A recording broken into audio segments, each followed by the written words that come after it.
各位弟兄姐妹，大家早安，大家平安。我们要进入但以理书第6天的共读。今天早上我们要请书成长老带领我们大家做开始的祈祷。好，一起祷告。创造万物、掌管天地的主，我们要称谢你，为着你所赐一切的美好，以及你的公义和慈爱，让我们可以艰辛仰望和依靠。为此，我们献上感恩。此时就在一天的早晨，我们要再一次一起来攻读圣经，领受你所赐的话语。求圣灵帮助我们，开我们的心眼，让我们有更多的领受和看见。我们将祷告乃是奉靠主耶稣的名，阿们。阿们。谢谢。我们在但以理书的前面4章看到尼布甲尼撒王所做的2个梦，这个第一个梦呢，就是这个巨大的象，也由但以理来为他解开这个梦的谜题，并且来向世人来宣告，用亚兰文来宣告，就是巴比伦是金的头，而波斯马代就是银的胸。这个胸呢，左右手，或是说是由马代和波斯就是米底亚和波斯所联合起来的一个波斯帝国，然后接着才是希腊。那我们在昨天的第5章看到这个巴比伦在最后一位王，他这个摄政王这个伯沙撒的手中来灭亡，因为他已经对才不过30几年前这个但以理所做的各样的事都已经抛在脑后，也至于这个按照上帝的预言，不论是在先知以赛亚或是耶利米，都按照上帝的预言，这个巴比伦帝国就倾覆、就毁坏、就灭亡了。那昨天我们进入到这个从波斯帝国进入到对不起，从巴比伦帝国进入到波斯帝国。今天要进入是第6章。第6章里面我们看到波斯王他重用但以理担任省长以上的总督或是总长，但是却一直遭人陷害。他的政敌使王设下一个祈祷的禁令，不准人向王祈祷，否则丢入狮子坑。但以理知道的反应是照常祷告，而政敌也控告但以理违反禁令，王迫于无奈，只能够将但以理关入狮子坑。但是被扔入狮子坑中的但以理经过一夜却毫发无伤。而后来但以理被救出来之后，王也惩罚陷害但以理的人，并下指令要全国来尊敬但以理的神。所以这一段是大家非常喜爱但以理书的1章，第6章的这个故事。好，那我们就请书成长老带我们来读但以理书第6章，请从第1节先读到第4节。大流士王决定派120个省长治理全帝国。此外，他又指派但以理和其他2个人监督这群省长，以维护王的权益。但以理很快就表现出他比其他监督或省长更能胜任。由于但以理卓越的才能，王想委派他治理整个帝国，因此其他的监督和省长们拼命在他处理国政的事上找差错，可是都找不到，因为但以理诚实可靠，没有丝毫错失。好，谢谢。那在一开始提到这个大流士王，好，那这大流士呢，就是大利乌，那也叫做古列，好，那他的名称很多，好，那他是马代人，好，那他这个之前的马代王呢，是他的外公，就是他妈妈的父亲啊，那他打赢了这个巴比伦，好，侵占了巴比伦，然后接收了这个巴比伦帝国。那他的做法呢，是设立了120个省长，那这个是在圣经当中所记载，来治理全国。但这120个省长如何向这个大流士或是大利乌来报告，那他就另外设了3个总长或是总督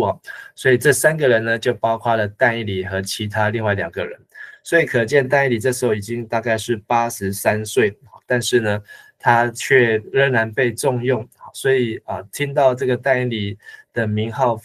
可见这个是连外国人都知道他，也重用他，管理120个省。好，那这里讲到但以理，他表现出他比另外2个人，甚至其他120个省长更加能干，是因为他卓越的才干。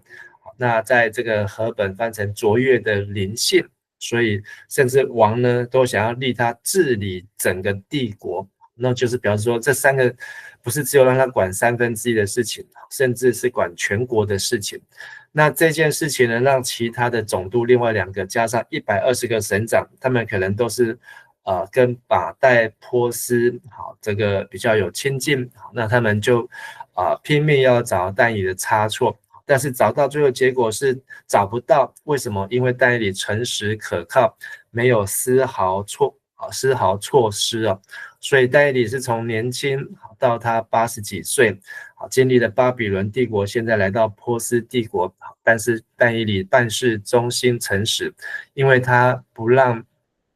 这里讲到第2节说，他监督这一群的省长是维护王的权益啊，和本说免得王受亏损。所以表示说，王应该收到的税收，或是王应该要执行的命令，好，那但以理他就是严格的把关了。好，那也因为他严格，所以有可能挡人财路，好，招人嫉妒，好，怨恨都有。好，接着再请朱长长带我们来读第5节到第8节。他们就彼此商量，除非从但以理的宗教信仰下手，我们不会找出任何指控他的理由。于是他们相约去见王，对他说：“大流士王万岁！我们在陛下国中从政的监督、省长、副省长和所有官员都同意由陛下颁布一道禁令，无论什么人，在30天内不得向任何神明祈祷，或向任何人求什么，只准向陛下祈求。谁违反这禁令，谁就得被扔进狮子坑。恳请陛下颁布并签署这道禁令，使之生效。按照米底亚和波斯律法，这样的命令是不能更改的。”好，所以证明法律是人在定的，人在管的。好，人可以设各样的法令。好，那由去透过看起来好像是守法律的程序，其实是达到私人或是个人的目的，就是可以说这是一条但以理条款啊，就是禁止但以理为了要陷害但以理，所以设下的这道法令。那在这里圣经提到的米底亚和波斯的法律，好，那昨天第5章也是讲到，好，这个米尼提克勒乌法尔辛，好，就是这个没有办法翻译的文字呢。好，这个乌法尔辛又叫做庇勒斯，就是分裂的意思。分裂就是分给马代人和波斯人，所以在这个国家帝国刚刚初期呢，他们是很把2个国家把两边的人呢都是一样的看重，所以不管是米底亚人就是马代人，或是波斯人，他们呢的法令都是一样的逻辑和精神，就是已经颁布了，就不能够裁撤，所以要严格来执行。好，那所以但以理呢，他就被这条法律给限制住。那但是但以理的回应呢，却是一样做他该做的事情。所以第9、第10节，好，再请书成长老带我们来读。于是大流士王签署这道诏令，但以理听到这诏令已经签署了，就回家去。他的屋子顶上有一个房间，窗户朝向耶路撒冷。但以理开着窗子，但以理在开着的窗子前跪下，照他往常的习惯，每天3次向上帝献上感谢和祷告。那相信这个习惯应该是从他年轻的时候就养成的习惯了，而且是窗户开向耶路撒冷，所以那也是他出生长大的地方，所以他一直向着那边的神，即便可能这段期间到80几岁期间不一定有机会回去到耶路撒冷，甚至在这个古列王就是大流士王的元年呢，颁布了这个全天下的犹太人可以回到自己的故乡的时候，但是因为但以理被赋予更重要的工作，所以他也没有机会回到他的故乡，但是他却用祷告，却用1天3次好，双膝跪地，好，来向神祈祷。好，那很多人都会认为说，但以理到底是有没有家庭，有没有结婚？好，看起来呢，好，他都没有结婚，也没有提到他的孩子后代，所以但以理很可能他的一生都是单身的。好，那但是圣经没有特别的指明。好，那我们看到但以理呢，他的反应呢，就是他并没有因为王的这个命令就停工30天。好，那可能这真的是他从小到大好祷告所建立起来的，所以他没有惧怕，好，也不怕这个王的命令，好，依旧按照他的习惯祷告。好，接着再请素成长老带我们读11到13节。但以理的敌人看见他在向上帝祷告，就一起到王那里控告他。他们对王说：“陛下，你曾下了一道禁令，规定无论什么人，在30天内不得向任何神明祈祷，或向任何人求什么，只可向陛下祈求。谁违反这道令，谁就得被扔进狮子坑。”王说：“对，这是一道诏令，根据米底亚和波斯的法律，不得更改。”于是他们对王说：“从犹大被掳来的但以理，不尊重陛下，不遵从陛下颁布的诏令，竟照常一天祷告3次。”所以王呢以为这个命令呢是对他有益，结果没有想到去害了他所重用的但以理，对他有损。但是他没有办法为自己所颁布的命令来做改变，所以这件事情呢让王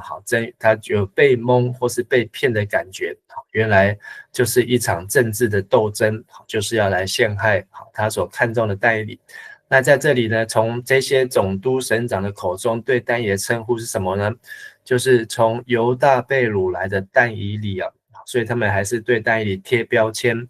也记得他是一个耶路撒冷犹大人。好，那即便他在敌国巴比伦工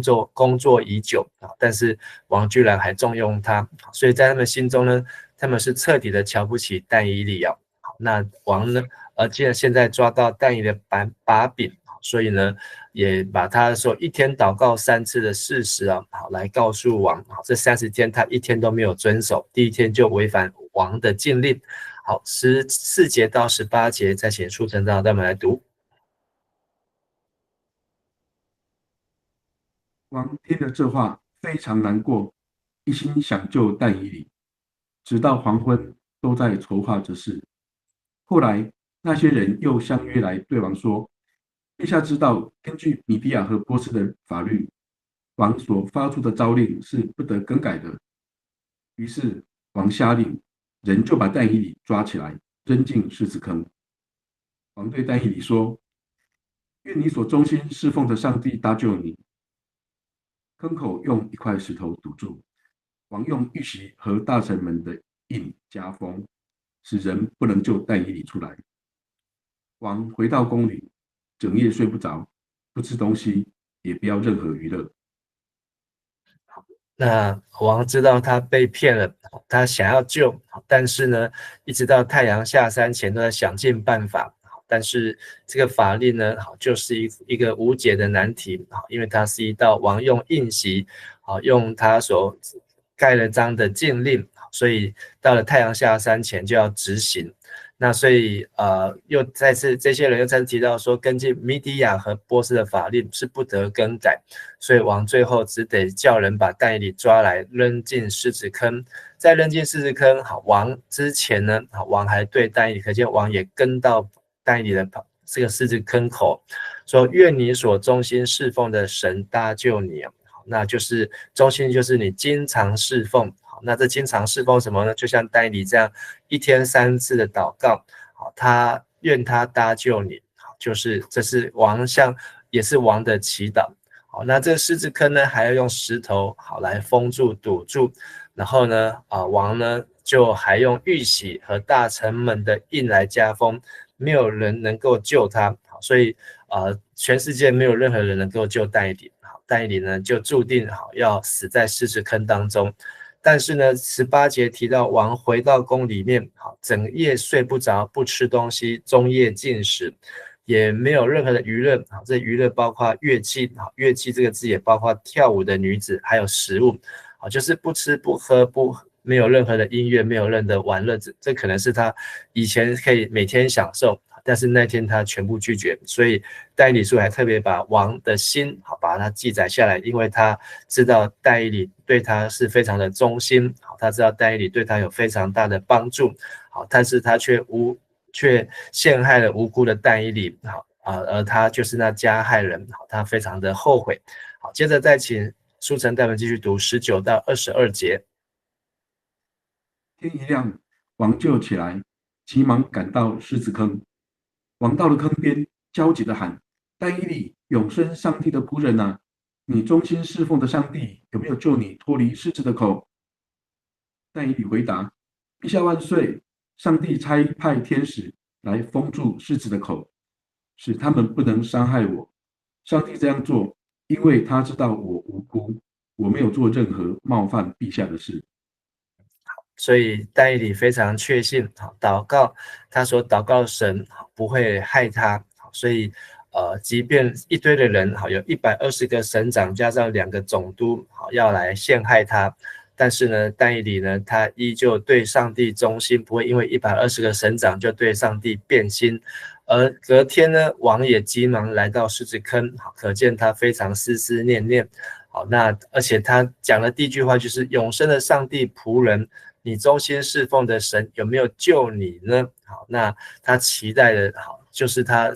可见这个大流士王对上帝也有一定的认识。好，那他相信上帝是能够拯救但以理脱离狮子的口的上帝哦。结果但以理也立即的回答：好，陛下万岁啊！所以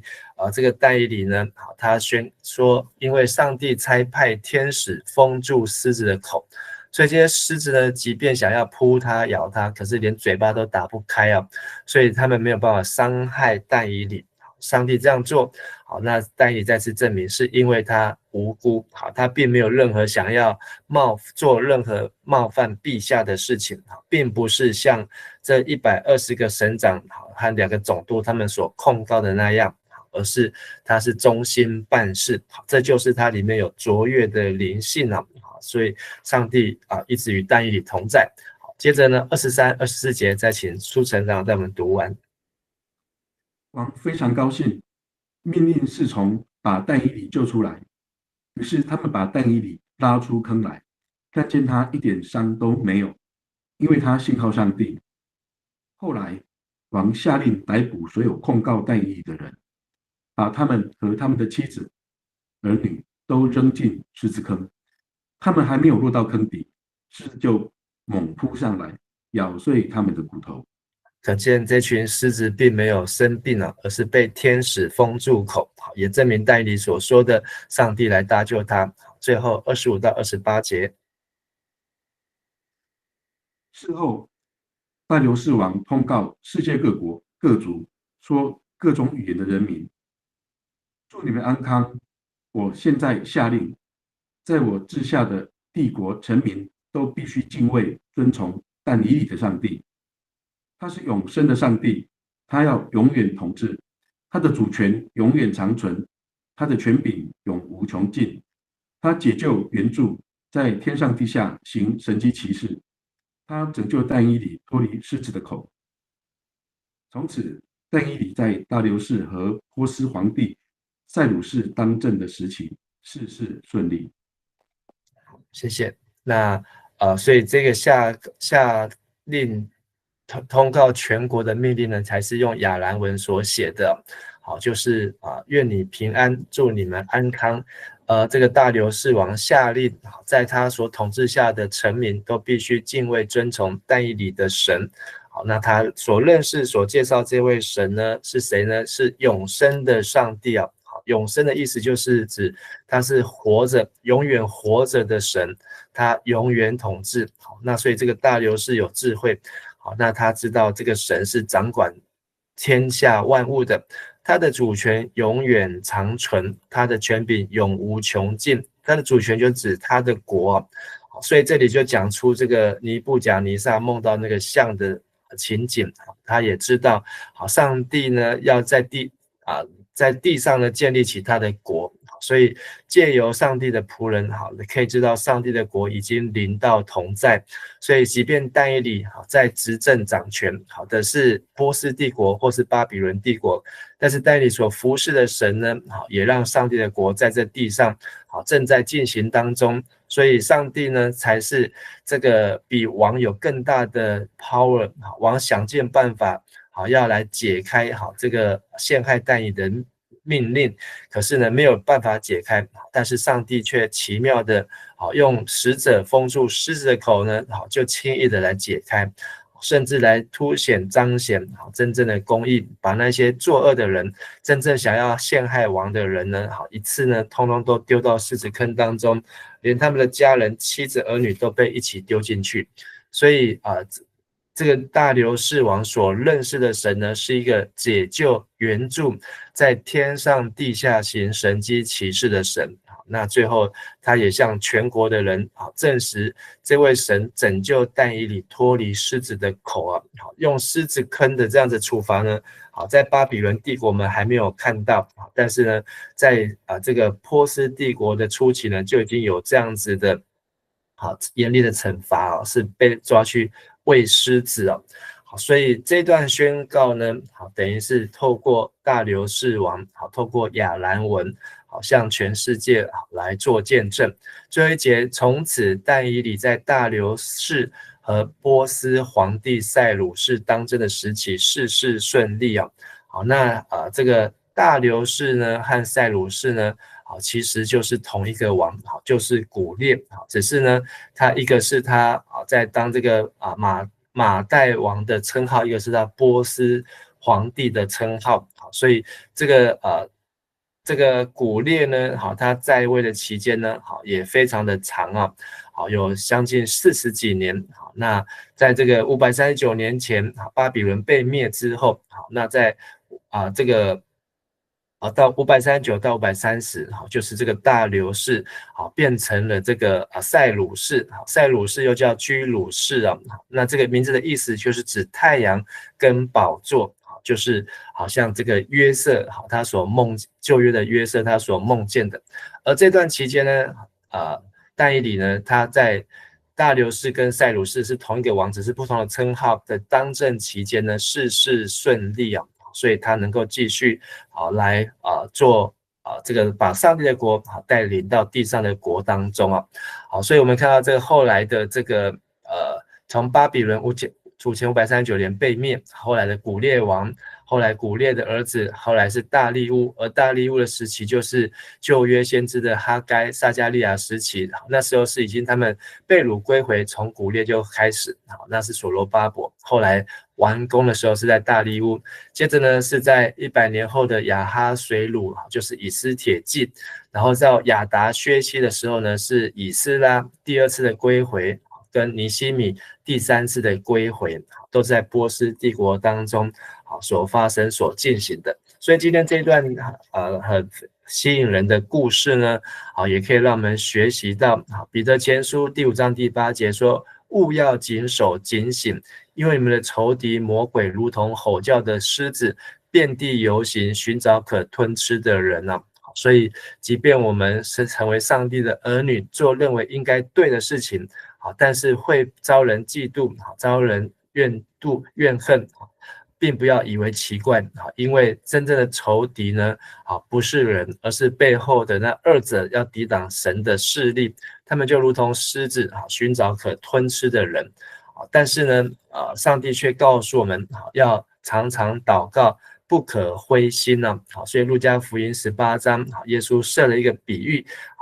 比喻了人在祷告当中的时候呢，要警醒，而不要失去了对祷告的盼望。而但以理知道王下令30天不准祷告，但是他仍旧常常祷告，并没有因此灰心，所以他有一个卓越美好的灵性在他里面。那诗篇50篇14到15节也说，要以感谢为祭献与神，要向至高者还你的愿，并要在患难之日求告神，神必搭救你，你也要荣耀神所以